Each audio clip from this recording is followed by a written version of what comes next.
Bom dia, turma! Tudo bem com vocês? Coisa boa que hoje é sexta-feira, isso mesmo. Coisa boa, não é verdade? Vamos aproveitar aí o final de semana, né, que já tá chegando.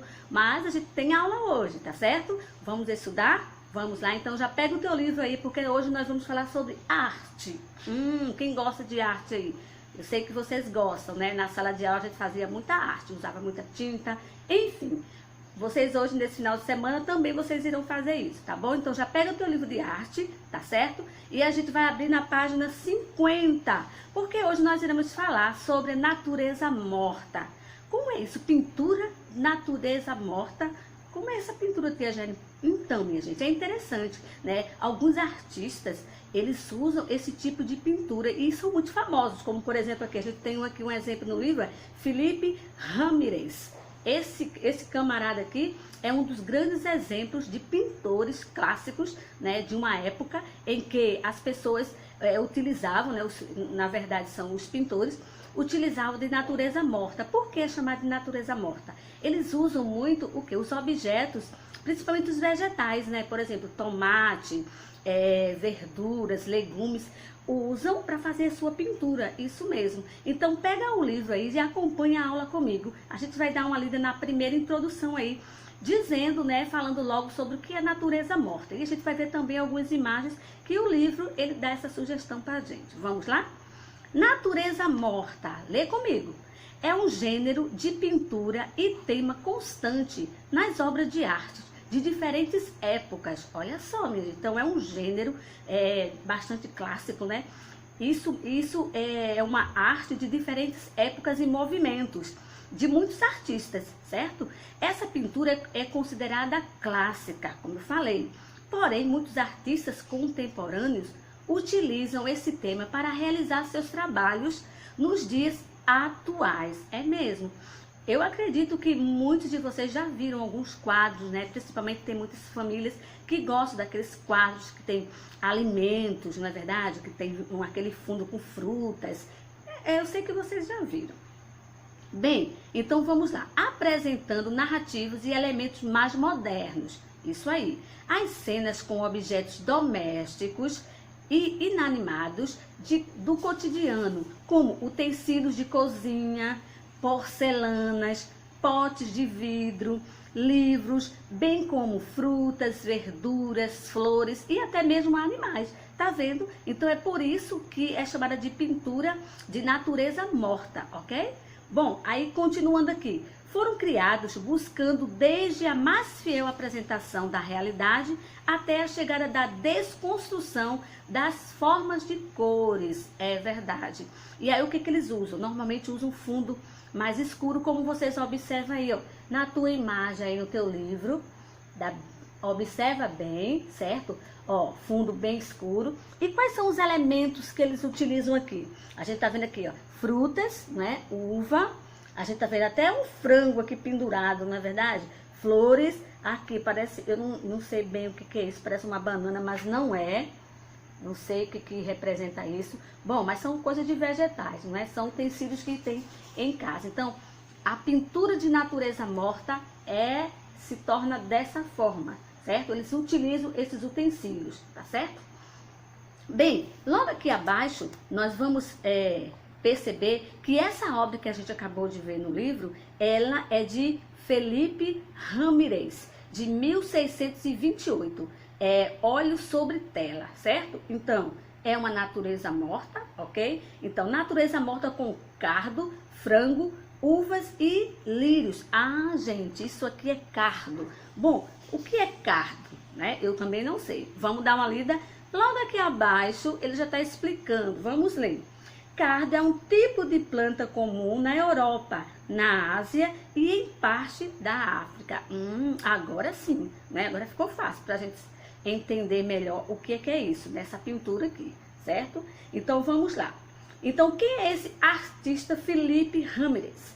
É um exemplo das pinturas desse gênero que procuravam se aproximar o máximo possível do real.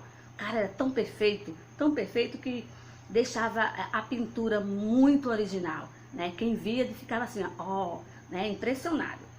Observe a textura das penas do frango, não é verdade? Observa aí, gente. Muito parecido com o frango, não é verdade? Assim, bem real mesmo, mas é uma pintura muito bem feita. A fidelidade dos cachos de uva e a consistência metálica do cálice, que serve de suporte às flores. Olha só, gente, parece real, não é verdade? A planta que está ao lado será comestível? Com que ela se parece? E aí, minha gente, com quem vocês acham? Tem uma perguntinha para vocês, né? Então, analisa bem aí a imagem e responde, tá certo? Bom, pra gente continuar, temos outra imagem aqui, ó. Bonito, né? Também é uma fruteira de défio e 2 vasos de flores, certo?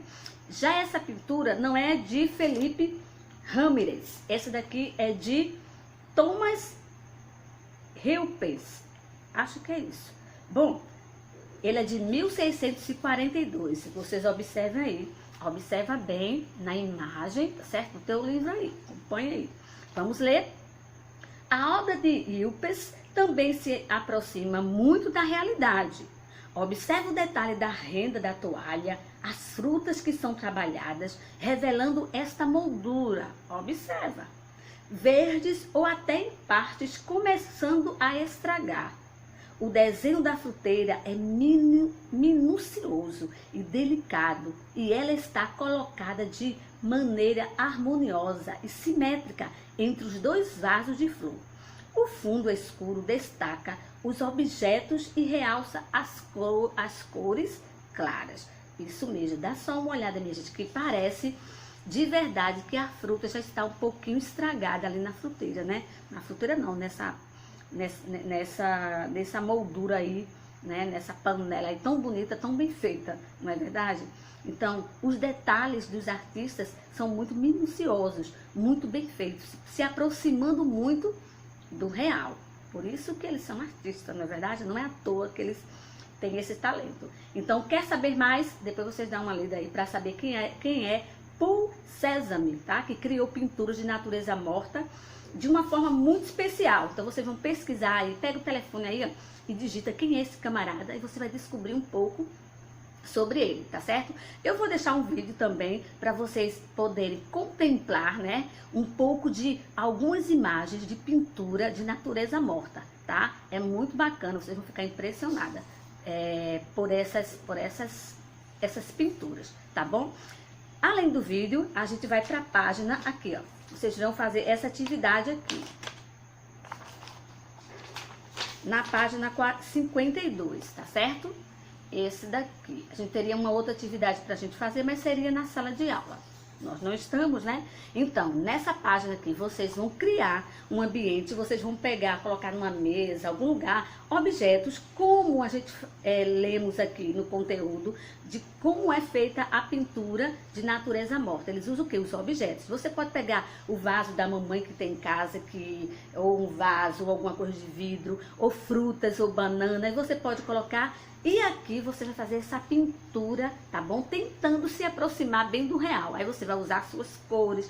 Dizendo, posso usar tinta? Pode, fica à vontade. Posso usar o lápis hidrocor? Pode também, desde que seja colorido, tá? Lembrando que as obras de pintura de natureza morta, os fundos, ó, o fundo é bem escuro, tá certo? E as pinturas se aproximam muito da realidade. Então, pega os exemplos daqui, faz o teu desenho, capricha na página 52, depois vocês tiram uma foto, mostra pra mim qual foi a obra de arte. Quem sabe na minha sala não vou ter algum artista famoso assim, tá bom? Então capricha nessa atividade daqui.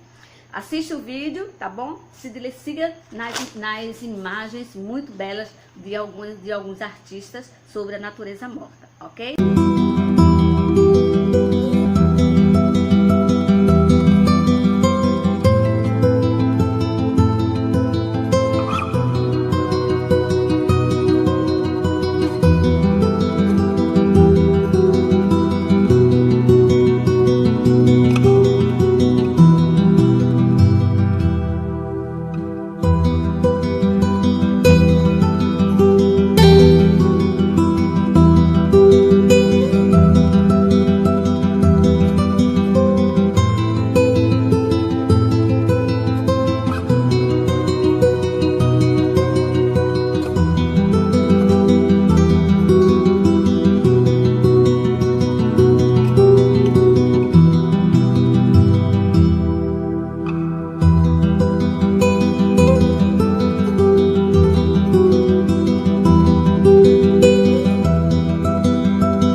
Vamos falar um pouquinho sobre a história de Davi e Golias, certo? Também tem um vídeo que vocês vão assistir, tá certo? Vocês vão curtir um pouco da história de Davi e Golias. Eu sei que muitos já devem ter conhecido essa história, já ouviu falar, né, na igreja. Bom, a gente vai recordar, certo? Além da gente recordar, depois que você assistir a história na matéria de religião, vocês vão pegar o caderno na matéria de religião e vocês vão escrever o nome lá, atividade de religião. Escreve aí, pega o caderno. Primeira pergunta, tá? Vocês vão escrever assim: Davi era bem menor do que Golias. Ponto. Como você acha que ele conseguiu vencê-lo? Interrogação. Aí pula umas 3 linhas. Questão número 2. Escreva uma situação onde Deus ajudou você quando sentiu medo. Essa é a segunda pergunta e última, tá? Só essas 2 perguntinhas para vocês, certo? Assiste a história, copie essas 2 perguntas no caderno, na matéria de religião e responde, certo? Como era Davi era bem menor do que Golias? Como você acha que ele conseguiu vencê-lo? Interrogação. Segunda questão. Escreva uma situação onde Deus ajudou você quando sentiu medo, certo? Então, aprenda, tire uma lição sobre a vida de Davi, tá certo? E tente ser fiel a Papai do Céu, tá bom? Procure ler a palavra de Deus, leia a Bíblia antes de dormir. Divida seu tempo. A gente aprendeu na aula de matemática, tem tempo para tudo, não é verdade? Então, divida seu tempinho, dobre o seu joelho, ore pela sua família, peça a Deus que esteja abençoando sua casa, que esteja abençoando o nosso Brasil, o mundo inteiro, né? Para que essa pandemia acabe, que a gente possa voltar à nossa rotina normalmente, tá certo? Então, não esqueça, né? Que Deus pode todas as coisas e Deus é fiel. Ele quer o melhor para os seus filhos, tá? E como é bom a gente ser obediente e cumprir, né, os mandamentos de Deus, tá certo? Então, obedeça seus pais, tá? Não seja preguiçoso, ajude seus pais em tudo que eles pedirem, faça as atividades e que você vai ter sucesso na sua vida toda, tá bom? Então, grande beijo, fica com Deus, um bom final de semana, tá certo? Aproveita e estuda também, tá certo? Tchau, tchau! Davi e Golias.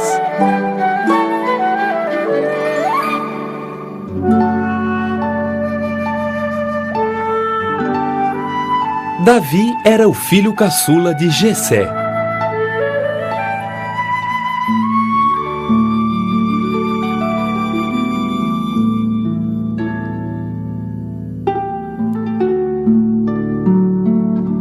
Quando seus irmãos foram para a guerra, Davi ficou cuidando das ovelhas de seu pai.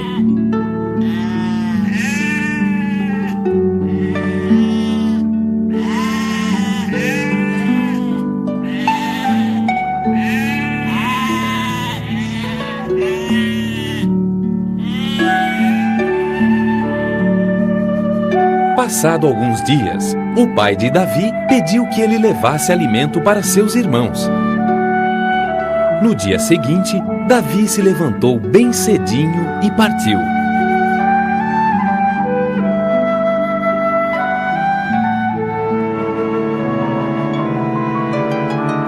Quando estava no acampamento com seus irmãos, Davi viu um gigante aparecer e desafiar os soldados de Israel.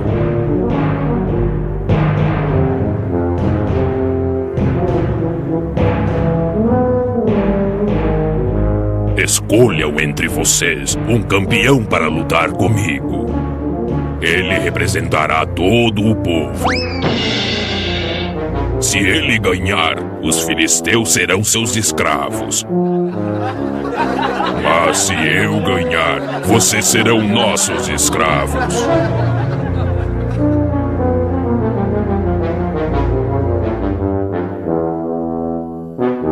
Quem é esse filisteu que desafia o exército de Deus? Eu vou lutar com ele. Deus me dará a vitória sobre esse infiel.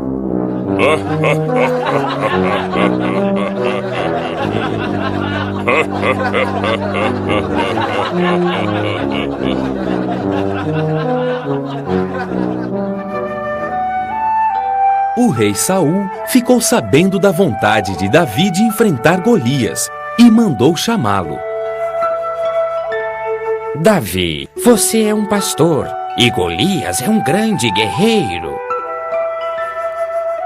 Não tenha medo, meu rei. Já enfrentei leões e ursos. O Senhor Deus que me livrou dessas feras me dará a vitória. O rei ordenou que vestissem Davi com sua armadura, com espada e escudo. Ela era tão pesada que Davi não conseguia andar. Davi tirou a armadura, pegou seu cajado e foi até o riacho. Lá chegando, pegou 5 pedras, colocou-as em um saco e foi ao encontro de Golias.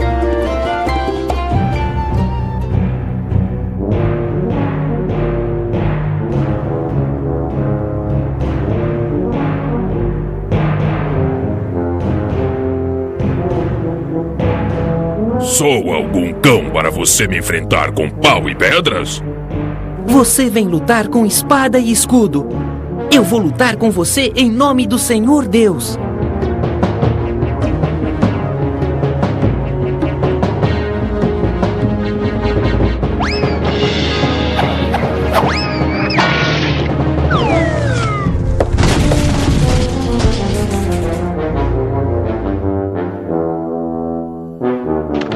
Os filisteus, vendo seu campeão no chão, fugiram. Davi venceu Golias, provou que tinha coragem e que confiava em Deus.